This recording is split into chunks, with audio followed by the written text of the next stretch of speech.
Ada cerita terkenal tentang masa kecilnya Mengzi ini. Jadi beliau ini ditinggal ayahnya usia 3 tahun, yang mengasuh ibunya. Tapi ibunya ini pinter. Ibunya ini termasuk cendekiawan, jadi ingin memberi anaknya pendidikan terbaik. Kemudian melakukan sampai pindah-pindah rumah 3 kali karena ingin memberi lingkungan yang baik pada anaknya. Pertama, rumahnya beliau di dekat kuburan. Mengzi ini anak yang cerdas. Jadi ketika rumahnya dekat kuburan, ya perilakunya mirip karena sering lihat orang takziah, orang nangis-nangis, orang meratap-ratap di kuburan. Itu berpengaruh dalam dirinya. Dia pintar menirukan itu. Jadi pintar menirukan orang meratap. Ibunya khawatir, wah ini kalau dibiar-biarin anakku nanti jadi ahli meratap, ahli nangis, ahli. Karena lihat lingkungannya. Akhirnya pindah. Rumah kedua dekat pasar. Di pasar yang dilihat orang jual beli, orang nyari keuntungan. Sekali-sekali juga gegeran sambil tipu menipu, dikit-dikit bohong. Nah itu ibunya lama-lama lihat, loh kok Mengzi juga bisa niru-niru kayak gitu. Malah pinter ngomong, pinter jualan, pinter. Ibunya juga khawatir, ini kalau dibiar-biarin mengkhawatirkan ini. Terus akhirnya pindahlah ke dekat sekolahan. Ya sambil sekolah juga di situ. Nah, ini kemudian diasumsikan di sini mungkin lingkungan yang paling tepat. Nah, ini pelajaran tentang carilah lingkungan yang baik. Di mana kamu tinggal dengan lingkungan seperti apa, biasanya seperti itulah dirimu tercetak. Dulu di pondok, sekarang di kos-kosan. Coba perhatikan betapa berubahnya cara berpikirmu sekarang. Ya, dulu atau sebaliknya, dulu di rumah saja, sekarang di pesantren, mungkin cara berpikirnya juga berubah. Lingkungan menentukan. Dulu pegangannya buku, sekarang pegangannya HP. Nah, lingkungan juga menentukan. Perilakumu pasti juga berubah, entah kamu sadar, entah enggak. Oke, nah itu pelajaran. Ada pelajaran kedua tentang masa kecilnya Mengzi. Satu ketika Mengzi ini bolos sekolah. Terus begitu pagi-pagi kok pulang, ditanya oleh ibunya, kok pulang, Le? Kalau Jawa ya. Masih pagi kok kamu pulang? Katanya Mengzi, kangen sama ibu. Basa-basi mesti ya. Tidak mungkin kangen. Ibunya diem. Ibunya ini kerjaannya jahit. Terus ibunya ngambil kain, terus dipotong-potong kain itu jadi kecil-kecil, terus dibuang di depannya Mengzi. Jadi ini memberi pelajaran bahwa jangan sampai kamu jadi orang tidak berguna seperti kain itu. Kain itu jadi tidak berguna karena dipotong dengan potongan yang keliru. Jadi itu nasihatnya ibunya Mengzi. Kalian jangan sampai jadi kain yang tidak ada gunanya. Kain perca itu kan tidak ada gunanya buat apa. Jadilah kain yang ada gunanya. Itu menasihati anaknya. Jangan sampai nanti kamu jadi orang yang sia-sia. Wong ada kesempatan sekolah kok. Ada kesempatan kuliah yo yang serius. Eman-eman waktumu, eman-eman kesempatanmu untuk jadi orang berkualitas tidak jadi karena kamu tidak serius. Nah, itu nasihat ibunya Mengzi. Dan memang akhirnya jadi tokoh besar. Lingkungannya mendukung, ibunya mendukung, anaknya juga cerdas. Lahirlah nanti gagasan-gagasan besar yang sangat berpengaruh dalam kebudayaan Tiongkok dari seorang Mengzi. Oke, kita mulai belajar mencari hikmah dari tokoh besar ini. Yang pertama, beliau punya pandangan yang positif tentang manusia. Katanya Mengzi, manusia itu hakikatnya baik. Aslinya manusia itu baik. Jadi ini menjawab pandangan-pandangan yang bilang manusia itu netral. Ada yang bilang manusia itu jahat. Tapi katanya Mengzi enggak. Aslinya orang itu biarkan saja secara alami, isinya pasti baik. Kalau ada orang jahat, itu berarti dia sedang menyalahi kodratnya. Kodratnya orang itu baik. Buktinya apa? Katanya Mengzi, dia mengilustrasikan contoh paling gampang.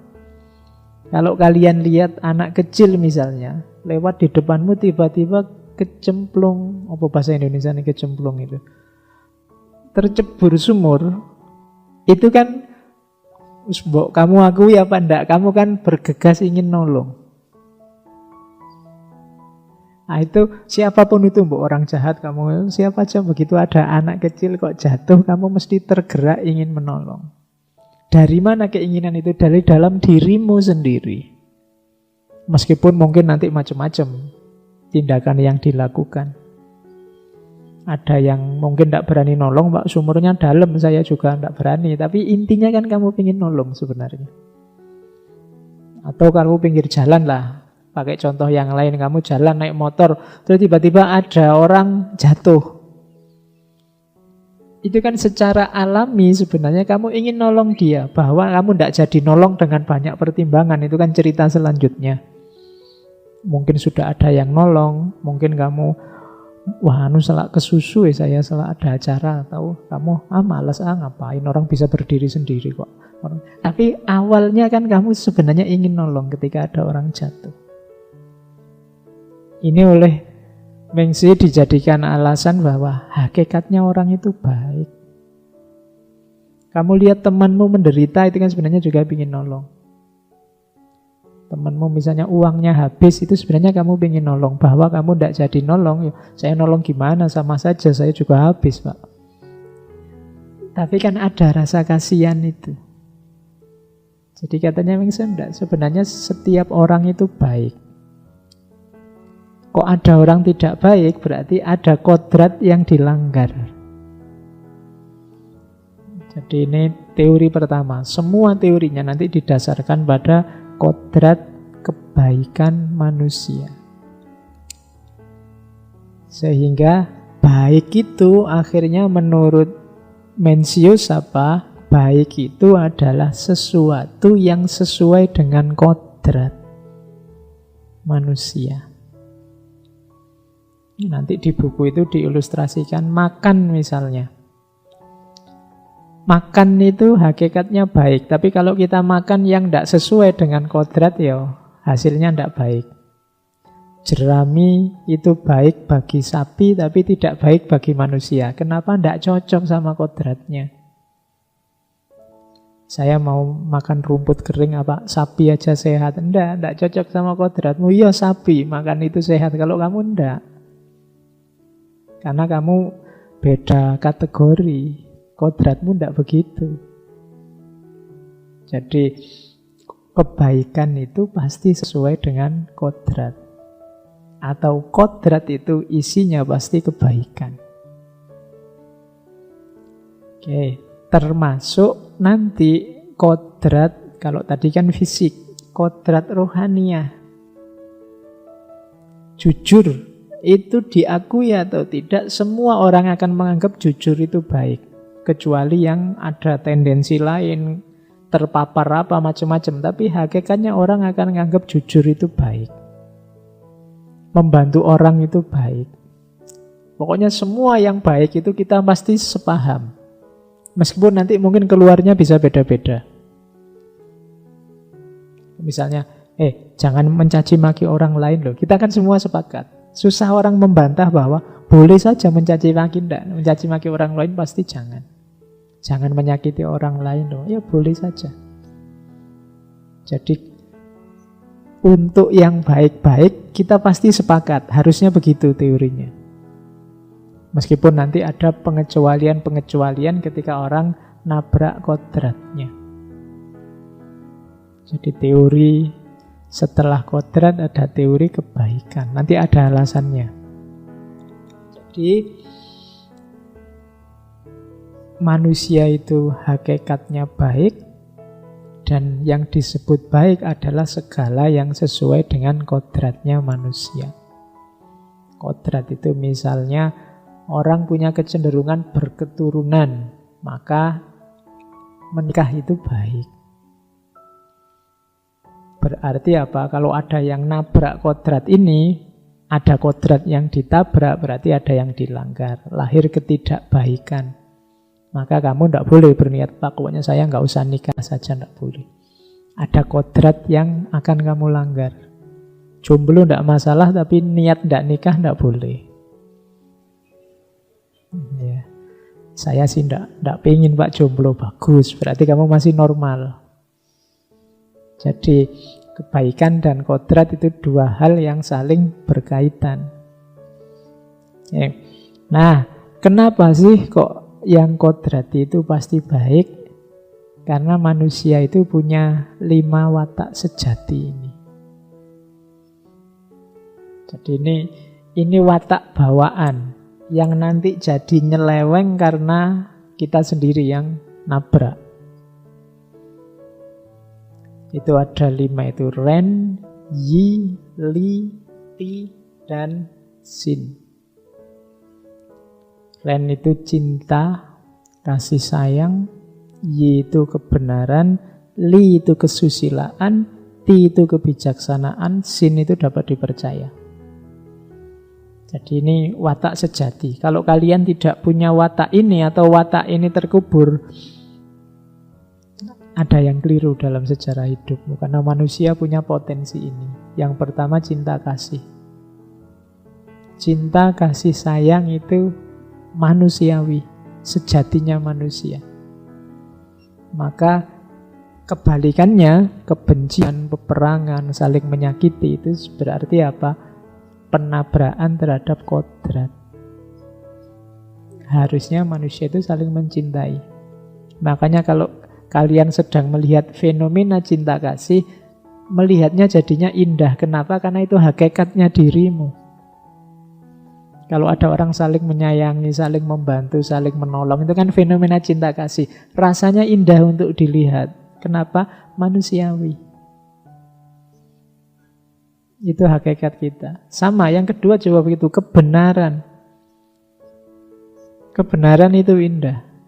Tidak ada orang yang ingin tidak benar. Kadang-kadang wong jelas tidak benar tetap ingin disebut benar. Karena ada dalam kebenaran itu fitrah, watak sejati. Makanya ada kalian kadang-kadang kalau salah kan tetap bikin alasan biar benar. Ya kan? Kenapa? Karena orang itu nyaman, tenang, cocok kalau dia ada dalam kebenaran. Jelas-jelas keliru, kalian kan bikin dalih. Kok kamu males sekarang? Sebenarnya tidak males sih Pak, tapi kesibukan saya, karena alasanmu kan mana. Daripada saya ngomong yang jelek-jelek sama orang, daripada mending saya di rumah rebahan aja. Itu kan alasanmu untuk males. Kenapa kok kamu bikin alasan? Karena kamu takut dianggap tidak benar. Kadang-kadang sudah ketahuan aja kan sudah. Ayo kamu nyontek ya. Enggak kok Pak, ini enggak nyontek. Kebetulan ada tulisan jawabannya pas cocok kok ya kelihatan. Ya podo wae. Jadi fitrah, watak sejati. Orang itu kebenaran. Kalau ada orang salah tidak indah dilihat. Keliru tidak indah dilihat. Tidak hakiki. Kemudian yang ketiga, kesusilaan. Kamu kan tidak nyaman lihat orang tidak sopan. Kamu kan tidak suka lihat orang tidak bermoral. Karena kita punya watak sejati susila. Makanya hakikatnya orang itu baik. Jadi kesusilaan. Terus ada kebijaksanaan. Jadi kita punya kecenderungan untuk bijaksana itu kelanjutannya kebenaran. Memutuskan merancang, mewujudkan kebenaran, kesusilaan, cinta kasih secara pas ruang dan waktunya. Itu kebijaksanaan. Makanya filsafat itu cinta kebijaksanaan. Itu watak sejati. Orang selalu mengejar kebijaksanaan, ingin hidupnya pas, ingin keadilan, ingin keputusannya cocok, ingin pilihan hidupnya sesuai. Itu kebijaksanaan.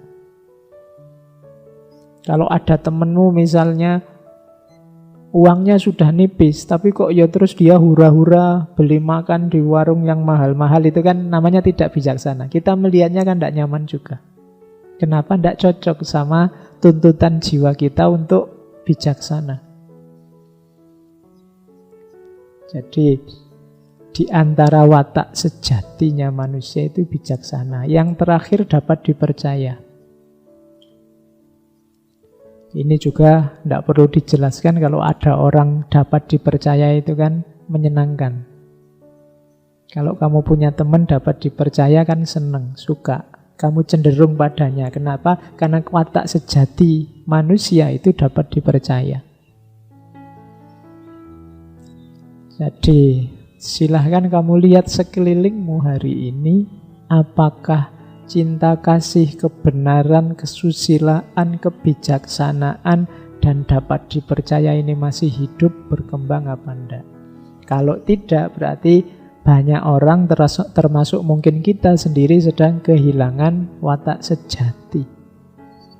Kalau ada yang tanya, "Mbok kita jadi manusia itu yang manusiawi, latihanlah jadi manusia yang manusia." Kan kita sering begitu. Manusia yang manusia itu berarti versinya Mencius ya, yang punya 5 watak ini loh. Cinta kasih, benar, susila, bijaksana, dapat dipercaya. Inilah manusia yang manusia. Makanya ada yang bilang belajar jadi manusia itu tidak gampang loh Pak. Iya, karena belajar jadi manusia berarti kalian menghidupkan ini. Inilah yang membedakan manusia dengan yang bukan manusia. Loh Pak, binatang kan ada cinta kasih. Kalau binatang mungkin kita tidak menyebutnya cinta kasih, ya insting aja. Yang laki-laki dekat sama perempuan, terus kawin, terus punya anak. Kalau binatang kan begitu juga. Tapi tidak, kalau di manusia ada cinta kasihnya. Ada pendekatan, ada kecenderungan, ada kan gitu, panjang. Tapi kalau hewan kan tidak butuh macam-macam. Ketemu, kawin, punya anak, selesai. Ini kalau manusia butuh proses. Ada cinta kasih yang mewarnai. Nah, kalau kalian kan ada pacarannya, ada putusnya, ada pacarannya lagi, ada putusnya lagi. Menjelajahi cinta kasih, tidak apa-apa. Kalau belum nikah kan tidak apa-apa, pengalamannya biar luas. Iya. Oke. Jadi itu watak sejatinya manusia.